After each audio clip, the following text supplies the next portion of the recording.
어느 날 문득 거울 속에 자신을 바라보게 되는 순간이 있다. 검은 머리 사이로 희끗한 빛이 드러나고 손등에 핏줄이 또렷이 드러나며 허리가 서서히 굽어가는 모습을 보게 된다. 그때 비로소 알게 된다. 우리가 평생 의지해온 것들이 하나둘씩 달라지고 떠나가고 변해간다는 사실을 말이다. 젊은 시절엔 믿었다. 가족은 언제나 곁에 있을 것이고 자식은 늘 부모를 필요로 하며 배우자도 언제까지나 같은 마음일 거라고. 그러나 세월은 조용히 그 믿음을 시험한다. 아이들은 자라서 저마다의 삶으로 떠나고 배우자와의 관계도 오랜 세월 속에서 익숙함과 거리감이 뒤섞인다. 친구들도 각자의 사정 속으로 멀어진다. 그렇게 어느 날 방 안의 고요함이 너무 크게 들릴 때 우리는 깨닫는다. 인생의 마지막 순간까지 함께할 존재는 결국 나 자신뿐이라는 것을. 정약용은 목민심서에서 이렇게 말했다. 천하 만물 가운데 굳이 지킬 것이 없지만 오직 나만은 지켜야 한다. 이 말은 세상 모든 것이 변하고 사라져도 자신의 마음만큼은 끝까지 잃지 말라는 뜻이다. 나이가 들수록 외부의 관계보다 내면의 관계가 중요해진다. 젊을 땐 누군가에게 인정받고 사랑받는 것이 삶의 중심이었다면 이제는 스스로를 이해하고 위로하는 일이 중심이 된다. 자식을 향한 집착도 배우자를 향한 기대도 결국은 나를 지키지 못하면 모두 허무해진다. 세월이 주는 가장 큰 선물은 의존의 끈을 놓는 법을 가르쳐주는 것이다. 그러나 혼자가 된다는 것은 결코 쓸쓸함을 의미하지 않는다. 오히려 홀로 설 수 있다는 것은 진정한 자유의 시작이다. 남에게 기댈 필요가 없다는 사실은 나를 더 단단하게 만든다. 정약용이 긴 유배의 세월을 견딜 수 있었던 것도 이자립의 마음 덕분이었다. 세상과 단절된 외딴 땅에서도 그는 책을 벗삼고 사색을 친구로 삼았다. 외로움은 그를 삼키지 못했고 오히려 그의 정신을 넓혔다. 우리 역시 그러하다. 관계의 변화 앞에서 불안해하기보다 이제야 비로소 자신과 마주할 시간이 주어졌다고 생각해야 한다. 오늘 하루 잠시 거울 앞에 서보라. 그리고 스스로에게 세 가지를 물어보라. 요즘 나를 지탱해주는 힘은 무엇인가? 이제는 놓아야 할 집착은 무엇인가? 오늘 감사할 수 있는 한 가지는 무엇인가? 그 짧은 성찰의 시간이 당신의 내면을 단단하게 만들 것이다. 나이가 들수록 세상은 점점 낯설어진다. 익숙했던 일상은 빠르게 변하고 사람들의 말과 생각도 따라가기 어려워진다. 그럴수록 우리를 지켜주는 건 화려한 인맥도 쌓아둔 재산도 아니다. 바로 한 권의 책이다. 책은 침묵 속에서 우리에게 말을 걸고 혼자 있는 시간의 외로움을 지혜로 바꾸어준다. 젊은 날에는 시간이 없다는 핑계로, 중년에는 먹고 살기 바쁘다는 이유로 독서를 미뤄왔을지 모른다. 그러나 노년의 독서는 다르다. 이제는 조급함 대신 깊이가 있다. 한 문장, 한 단어가 과거의 기억과 겹쳐지며 그 의미가 가슴속에 잔잔히 스며든다. 정약용은 18년의 유배 생활 동안 500권이 넘는 책을 읽고 또 저술했다. 강진이라는 외딴 곳, 바다 바람이 스미는 초가집에서도 그는 붓을 놓지 않았다. 세상과 단절된 그 시간 속에서도 책은 그에게 세상과 이어지는 창이었다. 목민심서와 경세유표, 그리고 수많은 시와 글이 그 고독한 세월의 산물이었다. 만약 그가 절망에 주저앉아 책을 멀리했다면 다산 정약용은 오늘의 정약용이 아니었을 것이다. 그의 지혜는 곧 독서의 결과였고 그 지혜가 시대를 넘어 오늘의 우리에게 전해지고 있다. 공자는 논어에서 말했다. 하기 시습지 부려겨로. 배우고 때때로 익히면 기쁘지 아니한가. 나이와 상관없이 배움은 우리를 젊게 만든다. 책을 펼치는 순간 우리는 과거와 현재를 잇는 다리가 되고 죽은 이들의 지혜와 대화하는 존재가 된다. 눈이 침침하다면 오디오북을 들어도 좋고 손이 불편하다면 유튜브 강의를 들어도 된다. 중요한 건 배우려는 마음이다. 도구가 달라질 뿐 배움의 본질은 변하지 않는다. 오늘부터 시작하라.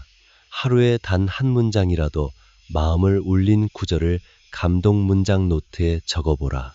그 한 줄이 쌓이면 한 달 뒤 당신 안에는 조용히 자라는 숲이 생길 것이다.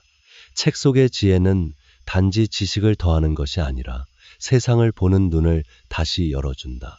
그리고 그 눈이야말로 인생의 후반부를 평안히 건너게 하는 가장 든든한 벗이다. 세월이 흐를수록 머리는 희어지고 손놀림은 느려지지만 마음속의 배움은 여전히 젊을 수 있다. 젊은 날에는 수많은 문장을 읽어도 그저 스쳐 지나갔던 구절들이 있다. 그러나 인생의 풍파를 지나온 지금 같은 문장을 다시 읽으면 그 의미가 가슴에 깊이 박힌다. 고통의 무게만큼 이해의 폭이 넓어지고 상처의 흔적만큼 공감의 깊이가 생긴다. 이것이 바로 나이를 묻지 않는 학문의 힘이다. 정약용은 경세유표에서 학문은 삶을 다스리는 근본이다라 했다. 배움이란 단지 글을 읽는 것이 아니라 삶을 조정하는 기술이다. 젊을 때는 지식이 외부의 장식이었다면 노년에 이르면 지식은 내면의 질서가 된다. 남의 말을 흉내내는 것이 아니라 이제는 나의 언어로 세상을 해석할 수 있다. 그것이 늦깎이 공부의 참맛이다. 배움은 결코 머리의 문제가 아니다. 살아온 경험이 텍스트를 다시 읽게 만들고 상처와 실패가 문장에 새로운 빛을 더한다. 그래서 노년의 독서에는 젊은 세대가 결코 흉내낼 수 없는 두께가 있다. 철학자들은 이것을 스토아의 평정이라 불렀다. 배움이 깊어질수록 마음이 고요해지고 세상을 보는 눈이 차분해진다는 뜻이다. 책 속의 지혜는 우리에게 당장의 해답을 주지 않아도 흔들림 속에서 중심을 잡는 힘을 준다. 뇌과학자들은 노년의 학습이 기억력 유지와 우울감 완화에 큰 도움이 된다고 말한다. 배우는 뇌는 늙지 않는다. 새로운 지식을 접할 때마다 신경세포가 깨어나고 인생에 다시 활력이 생긴다. 이제는 자신에게 맞는 배움의 리듬을 찾아야 한다. 철학을 통해 마음을 단련하거나 음악을 통해 감정을 정화하거나 스마트폰과 디지털 세상에 익숙해지는 것도 좋다. 중요한 것은 속도가 아니라 방향이다. 배움은 남과 비교하는 경주가 아니라 스스로를 이해하는 순례다. 이번 주부터 시도해보라. 주 1회 새로운 분야의 나를 정해 익숙하지 않은 문턱을 살짝 넘어보라. 철학, 음악, 디지털 기초 중 하나를 택해 배우기 시작하면 된다.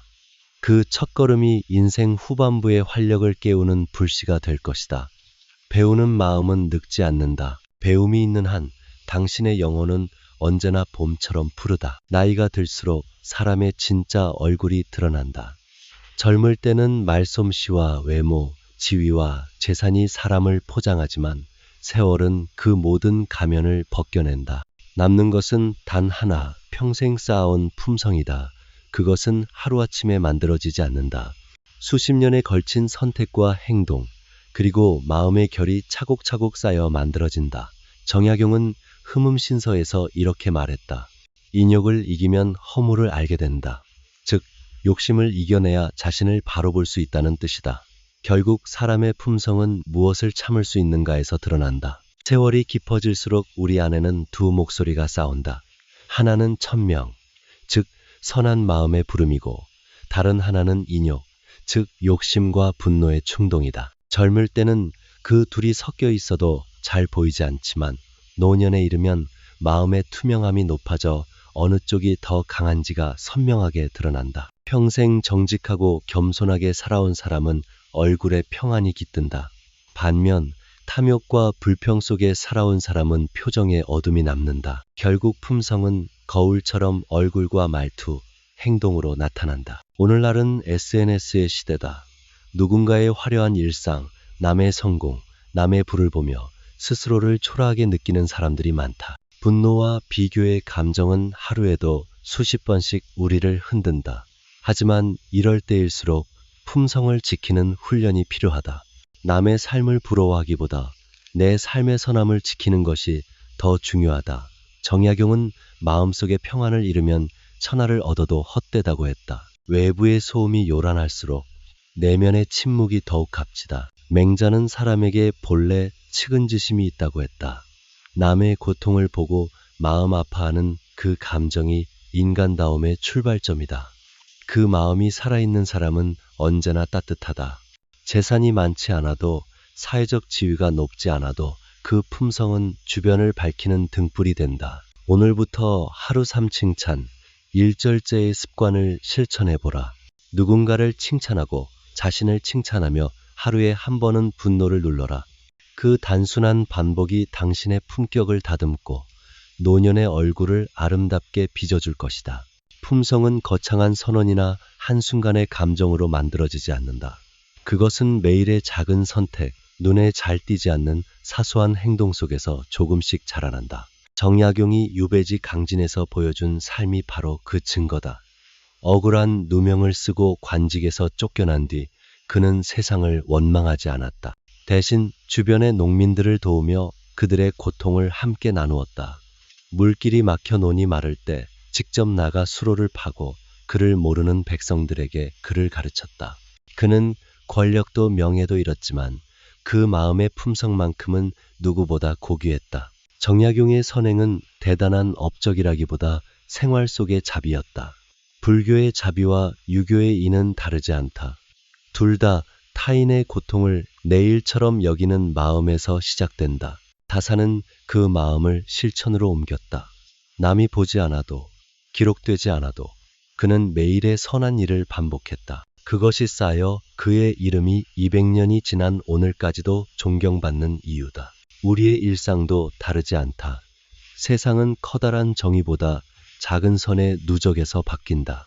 길가에 쓰레기를 줍는 일, 이웃의 안부를 묻는 전화 한 통, 불편한 사람을 향한 미소 한 번. 이런 행동들이 모여서 나의 품성을 만들고 그 품성이 결국 내 삶의 평안을 만든다.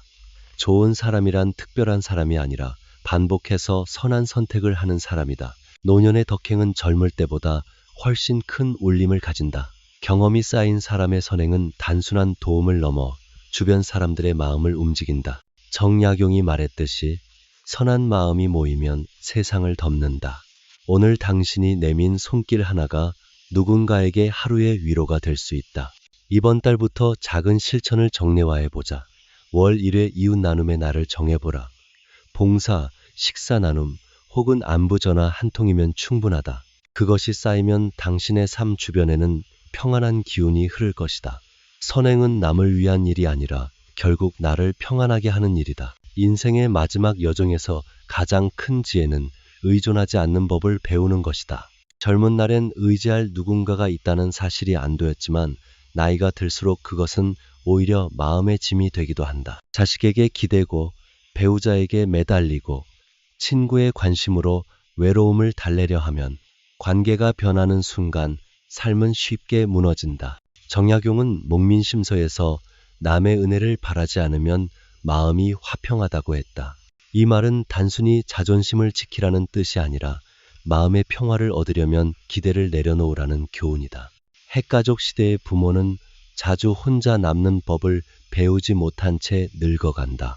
그러나 지금은 세상이 달라졌다. 자식들은 각자의 도시에서 살아가고 부부도 서로의 신념이나 건강 상태에 따라 다른 길을 걷게 된다. 세대 간 가치관 차이, 경제적 격차, 신앙의 다양성은 가족을 한자리에 묶어두기 어렵게 만든다. 그렇기에 이제는 새로운 기술이 필요하다. 바로 자립의 기술이다. 자립이란 경제적 독립만을 말하지 않는다. 그것은 정신적, 감정적 독립까지 포함한다. 경제적으로는 욕심을 줄이고 내가 감당할 수 있는 만큼만 쓰는 지혜를 배우는 것. 정신적으로는 누구의 인정이나 판단에도 흔들리지 않는 중심을 세우는 것. 감정적으로는 누군가의 사랑이 줄어들어도 내 삶의 의미가 흔들리지 않도록 내면의 평화를 지키는 것이다. 이 세 가지가 균형을 이룰 때 비로소 진정한 자유가 시작된다. 스토아 철학자들은 말한다. 외부의 일은 통제할 수 없지만 내 마음은 통제할 수 있다. 정약용 또한 유배의 고독 속에서 같은 진리를 체득했다. 아무도 찾아오지 않는 세월 속에서도 그는 스스로 글을 쓰고 농사와 공부를 병행하며 자립의 삶을 살았다. 그에게 고독은 벌이 아니라 자유였다. 우리도 일상 속에서 이런 자립을 훈련해야 한다. 혼자 밥을 차리고 혼자 산책을 나가며 혼자 책을 읽는 시간은 결코 쓸쓸함이 아니다. 그것은 내면의 힘을 기르는 가장 고요한 수행이다. 오늘부터 혼자 하는 하루 루틴을 만들어 보라. 아침엔 간단한 식사, 오후엔 산책 20분, 저녁엔 독서나 취미 1시간. 이 작은 루틴이 당신의 내면을 단단하게 만들고 누구에게도 흔들리지 않는 자유를 선물해 줄 것이다. 정약용은 목민심서에서 이렇게 말했다. 검소해야 청렴하고 청렴해야 백성을 사랑할 수 있다. 이 한 문장은 단순히 관료의 도리를 말한 것이 아니라 인간의 삶 전체에 적용되는 진리다. 검소함은 단순히 돈을 아끼는 습관이 아니라 마음의 질서를 세우는 훈련이다. 욕심을 줄이면 생각이 맑아지고 집착을 비우면 평안이 찾아온다. 노년에 필요한 지혜란 바로 이 비움의 미학이다. 젊을 때는 더 많이 벌고 더 많이 가지려 애쓰며 살아왔다. 남보다 큰 집, 더 좋은 차, 더 고급스러운 옷이 성공의 상징이었다. 그러나 세월이 흐르면 깨닫게 된다.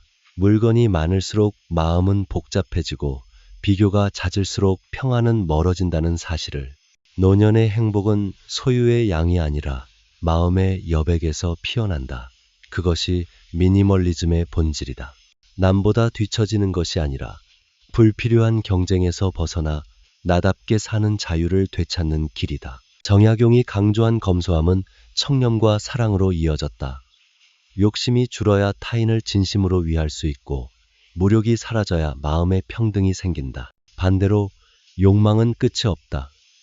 더 많은 재산을 두고 형제 자매가 다투고 상속을 둘러싸고 자식들이 멀어진다.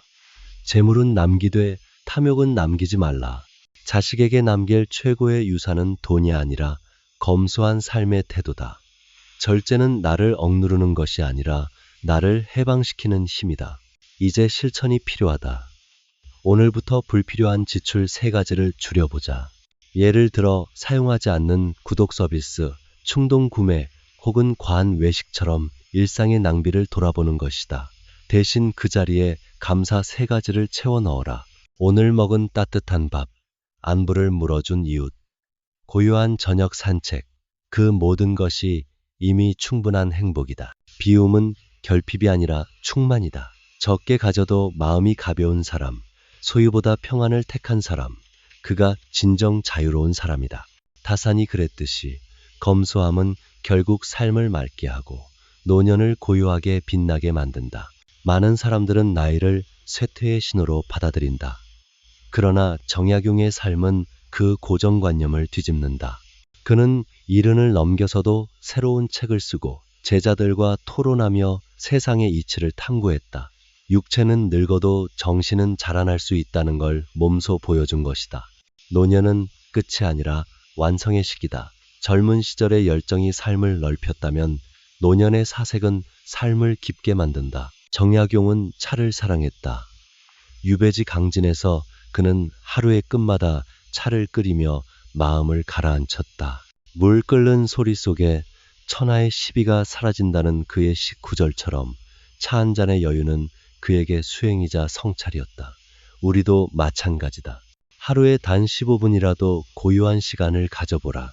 스마트폰을 끄고 음악도 멈추고 오직 자신과 대화하는 시간이다. 그 짧은 침묵이 마음의 먼지를 걷어내고 삶의 방향을 다시 세워준다. 노자는 도덕경에서 무의자연이라 했다. 아무것도 억지로 하지 않고 자연의 흐름에 맡길 때 진정한 조화가 생긴다. 노년의 여유는 바로 그 지점에서 나온다. 해야 할 일보다 하고 싶은 일에 집중하고 결과보다 과정을 즐기는 삶. 아침엔 햇살을 바라보며 감사하고 오후엔 산책으로 바람을 느끼며 저녁엔 일기를 써 하루를 정리한다. 그 일상의 리듬이 바로 완성된 인생의 음악이다. 손주와 함께 배우는 것도 좋은 방법이다. 아이의 호기심 속에는 세상과 다시 이어지는 통로가 있다. 그들의 질문에 답하려 애쓰는 과정이 곧 나의 배움이 된다. 정약용이 말했듯 공부하여 쌓은 지식은 희미해질 수 있으나 공부하던 태도는 몸에 남는다. 나이가 들수록 기억은 흐려질지라도 배우려는 자세는 마음의 근육이 되어 평생을 지탱한다. 이제 당신에게 필요한 건 거창한 계획이 아니다. 매일 15분의 고요한 시간, 그리고 주 1회 배우는 이유 한 줄 일기면 충분하다.